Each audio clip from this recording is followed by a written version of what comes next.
आधा बच्चों, उम्मीद है आप सब ठीक होंगे।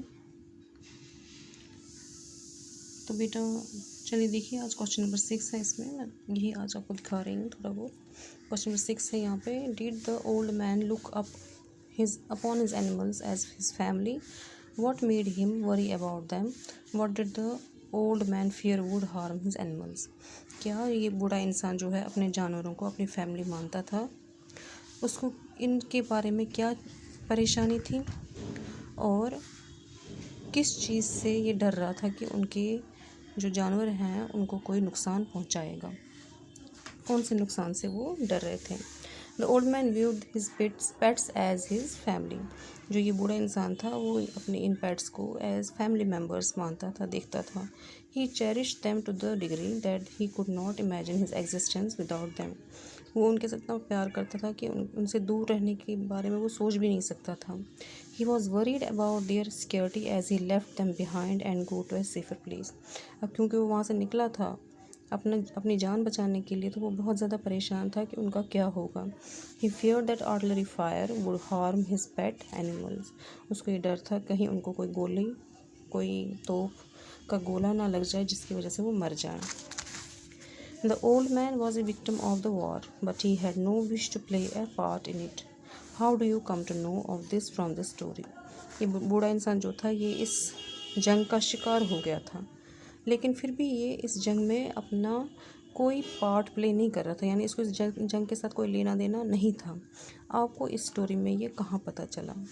The old man did not talk anything other than his animals. ये बूढ़ा इंसान सिर्फ अपने जानवरों के बारे में बात कर रहा था। और इसने एक बार और कही इसमें, he mentioned that he had no politics. एक वर्ड इसने यहाँ पे यूज़ किया, पॉलिटिक्स। और ये कहते कि मुझे पॉलिटिक्स के साथ कुछ नहीं है, मुझे इसका सब कुछ नहीं है, कौन जीतेगा कौन हारेगा। It didn't make a difference to him which side wins or loses. He had to leave his home and his cherished pets whom he regarded as family. उसकी दुनिया उतनी ही थी, उसका वो छोटा सा घर और उसमें जो जानवर थे जिनको उसने पाला था, उसकी दुनिया उतनी ही थी। उससे ज़्यादा वो आगे पीछे कुछ नहीं जानता था। अब क्योंकि उनको अपने उन प्यारे जानवरों को छोड़ के आना पड़ा इस वॉर की वजह से। War has an adverse effect on our lives, how does the story bring out this truth. जंग से हमारी ज़िंदगी पर बहुत बुरा असर पड़ता है। इस कहानी में हमें ये कैसे पता चलता है, इस सच्चाई के बारे में कैसे पता चलता है। कहते हैं war causes destination and adversely affects our lives.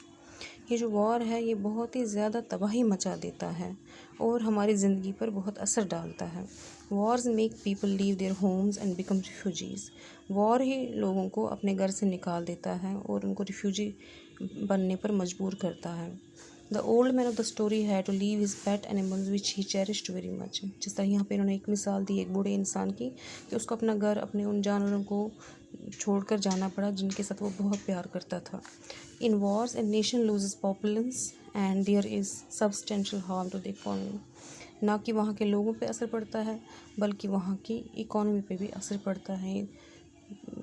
जंग जो है हर हाल में हर तरफ से एक मुल्क को और उनके लोगों को नुकसान पहुंचाती है, ख़त्म करती है।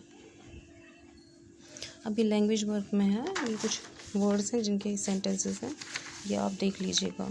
Word artillery, cope, check post, outpost, bridge head, come through, stagger, hurry, to take care of और ब्लैंकली।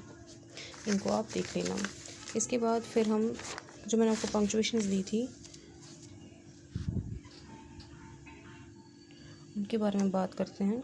जैसे ये पहली पंक्चुएशन है, यहाँ पे है the fox said I will at any cost give you good advice. तो यहाँ पे क्या आएगा, टी कैपिटल आएगा, the fox said, comma inverted commas open,